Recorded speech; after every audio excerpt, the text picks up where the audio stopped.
आप सभी को राधे राधे। आज हमारे साथ बने हुए हैं ओम काली सरकार गुरुजी। आज हम इनके बारे में कुछ जानेंगे कि गुरुजी ने उनका सफ़र कहाँ से शुरू किया है, तो आप गुरुजी हमें बताएंगे। तो गुरुजी राधे राधे। राधे राधे, जय श्री कृष्णा, जय गौ माता की। तो मित्रों, अब हम गुरुजी से जानेंगे कि उन्होंने विद्या कहाँ पे ग्रहण किया, कहाँ से उन्होंने विद्या ली। तो अब हम गुरुजी से पूछेंगे। तो गुरुजी, आपने कहाँ से अपनी विद्या को लिया, आपने कहाँ कहाँ आप रहे, किस जगह से आपने विद्या ग्रहण किया? मैंने सर्वप्रथम प्रभु जी इंदौर में श्री श्री विद्या धाम है, वहीं की छोटी सी ब्रांच एक सांवेर में है, वहाँ मैंने 3 साल अध्ययन करा और परमपिता परमात्मा की सेवा करी। और उसके बाद ही चिंतामण में महर्षि कण्व वेद विद्याधाम है, वहाँ पर भी मैंने कम से कम 2-3 साल पढ़ाई करी, अध्ययन करा। और अध्ययन करने के बाद मेरी पढ़ाई पूर्ण होने पर मैं घर पर आ गया।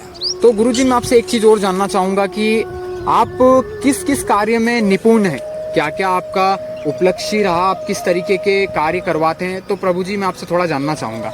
जी प्रभु जी, मैं श्रीमद् भागवत कथा, गो कथा, अनेक प्रकार की कथाएं भी करता हूँ एवं धार्मिक कार्य जितने भी है पूजन पाठ से जुड़े हुए, जिस प्रकार वास्तु शांति, महामृत्युंजय अनुष्ठान, सप्तशती, चंडी यज्ञ इत्यादि सभी प्रकार के धार्मिक अनुष्ठान करता हूँ। तो मेरा गुरुजी आपसे एक और प्रश्न है। मैं जब आपकी भागवत कथा में आया था तो मैं बहुत आनंदित हुआ था, मुझे बहुत ज्ञान की प्राप्ति भी हुई थी। और मैंने एक चीज़ नोटिस किया था कि जहाँ आपका बैनर लगा हुआ था वहाँ पे ओम काली सरकार लिखा हुआ था। तो मैं थोड़ा सा उस चीज़ के बारे में जानना चाहूँगा कि ये ओम काली सरकार क्या है, कैसे आपका नाम पड़ा, तो मुझे थोड़ा सा आप बताइए। जी प्रभु जी, मैंने मेरे जीवन में बहुत संघर्ष करा है। मैंने मेरे जीवन में बहुत सारा संघर्ष करा है। मैंने पढ़ाई भी करी, मैं घर से बाहर भी रहा, परंतु मैं माँ भगवती कालिका देवी की उपासना करने लगा, पूजन पाठ करने लगा। जब से मैंने माँ भगवती को अपने घर में स्थान दिया, प्रतिष्ठा करी, जब से माँ भगवती की इतनी कृपा हो गई और उनकी ही कृपा से ये दर्जा मुझे ओम काली सरकार का प्राप्त हो गया। तो मैं महाराज जी आपसे एक चीज़ और जानना चाहूँगा कि मैंने सुना है कि आप अपना जो ज़्यादातर जीवन है वो गौ माता की सेवा में ही व्यतीत करते हैं, क्या ये सच बात है? जी प्रभु जी, गौ माता की सेवा इतना बड़ा भक्त तो नहीं हूँ, परंतु जितनी भक्ति भाव मुझसे बन जाती है, गौ माता की जितना सेवा करवा लेती है उतनी गौ माता की सेवा करता हूँ। कहीं भी आधी रात को भी यदि गौ माता का एक्सीडेंट हो जाता है या किसी भी प्रकार से गौ माता घायल इत्यादि भी है तो वहाँ जा कर के गौ माता का इलाज वगैरह करवाना।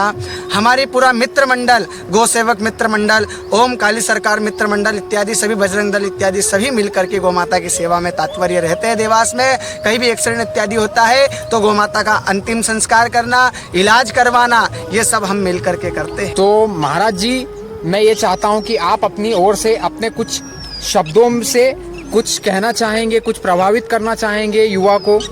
जी प्रभु जी, सभी से मेरा यही निवेदन है कि गौ माता की जितनी सेवा हो सके उतनी गौ माता की सेवा करें, क्योंकि गौ माता पहले गांव में रहती थी, गौ माता के गोबर से लिपा जाता था तो कभी जीवन में किसी को कैंसर बीमारी नहीं होती थी। आज गौ माता नहीं है तो सभी को कैंसर इत्यादि अनेक प्रकार की बीमारी हो रही है। उसी प्रकार यह आस्था गौ माता में, पहले गौ माता को गौ माता का दर्जा दिया जाता था और आज गौ माता को डंडा मार के भगाया जाता है। और मैं सब गौ माता को दुखी देखता हूँ तो मेरे मन में विचार चलता है कि कैसी दशा कर दी रे परमात्मा।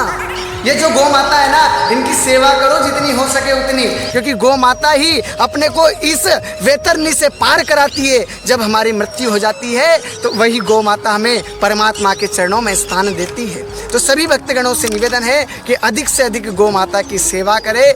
जय श्री राम, जय गौ माता की, ओम काली सरकार।